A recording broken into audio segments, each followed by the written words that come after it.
Este programa es presentado por South Day Kia, donde con la compra de 3 llantas, la cuarta te sale por solo $1. Las noticias, protagonistas y tendencias del momento. César Miguel Rondón, en Conexión Radio. La voz que cuenta la historia mientras ocurre. El Centro de Estudios Monitor del Uso de la Fuerza Letal en Venezuela, MULF-VEN, ha publicado un informe donde hay una frase sencillamente escalofriante. Dice así: la tercera parte de los homicidios en Venezuela es cometida por el propio Estado. Keimer Ávila es el director de Monitor de Fuerza Letal de Venezuela. Está en Caracas en la línea telefónica. Keimer, muy buenos días. Muchísimas gracias por atendernos. Buenos días, César Miguel. Gracias por la invitación. ¿Cómo se llega a esta cifra, Keimer? Mire, estas son cifras oficiales. Es importante destacar esto.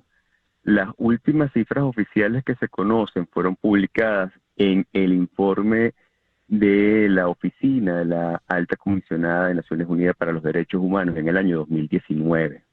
Estas fueron cifras que el mismo Estado le dio a la Alta Comisionada, que de alguna manera siguen la misma tendencia de informaciones que había dado el ministro de Interior el año anterior, para el año 2017.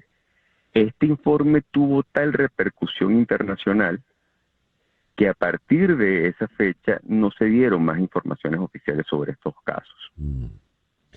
Porque fue un escándalo. Nosotros cuando hacemos los análisis comparativos a nivel regional, porque formamos parte también del monitor del uso de la fuerza letal en América Latina y el Caribe, que nos dicen los estudios que el umbral máximo que se pudiera aceptar, si se quiere tolerar, es un 10%. Si el 10%, si una cifra superior al 10% de los homicidios es cometido por las propias fuerzas de seguridad del Estado, eso debe encender las alarmas y es un claro indicador de un uso abusivo, desproporcionado de la fuerza letal. Ejemplos de este umbral del 10% es el caso de Brasil, que es uno de los casos que más se debate a nivel internacional, no supera el 10%. En los Estados Unidos tampoco supera el 10%. Bueno, en el caso de Venezuela esto se triplica.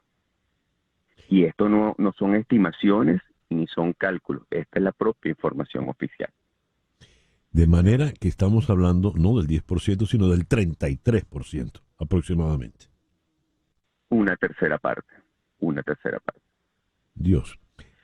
¿Y cómo cuando hablamos de los asesinatos cometidos por el Estado, de qué estamos hablando? ¿Quiénes los llevan adelante?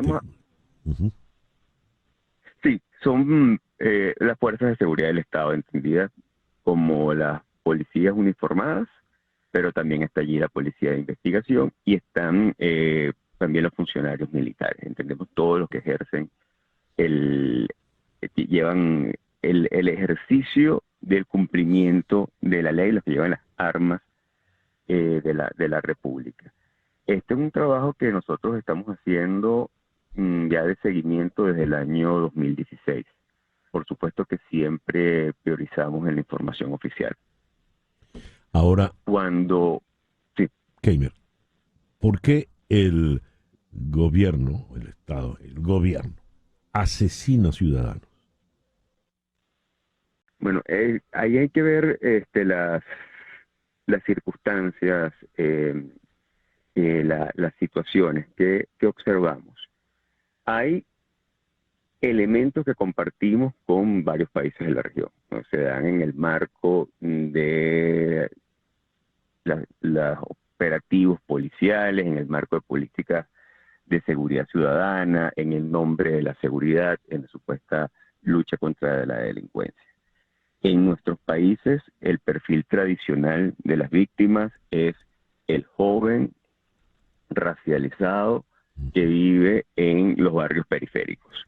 Y esto es una constante que se puede ver en Brasil, en Jamaica, en Centroamérica, en Colombia. La particularidad del caso venezolano son las magnitudes. Son las magnitudes.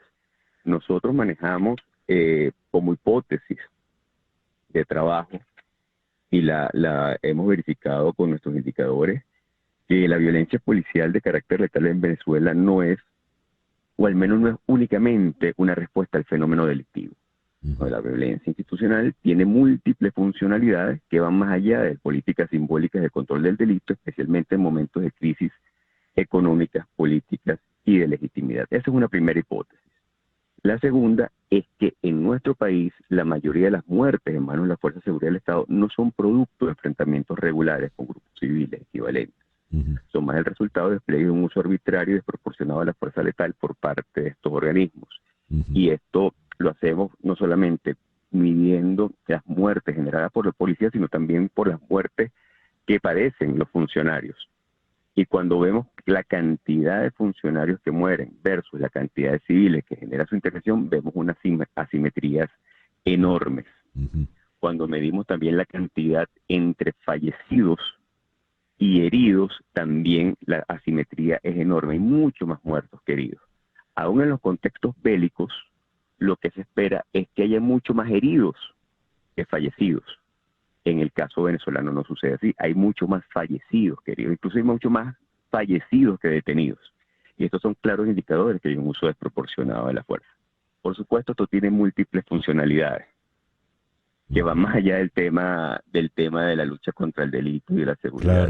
Claro. Aquí hay mensajes claramente autoritarios, claramente de terrorismo de Estado, dirigidos principalmente a los sectores menos favorecidos, pero también operan ante la impunidad y la falta de respuesta institucional, porque también vemos una impunidad enorme, casi ninguno culmina la fase de investigación.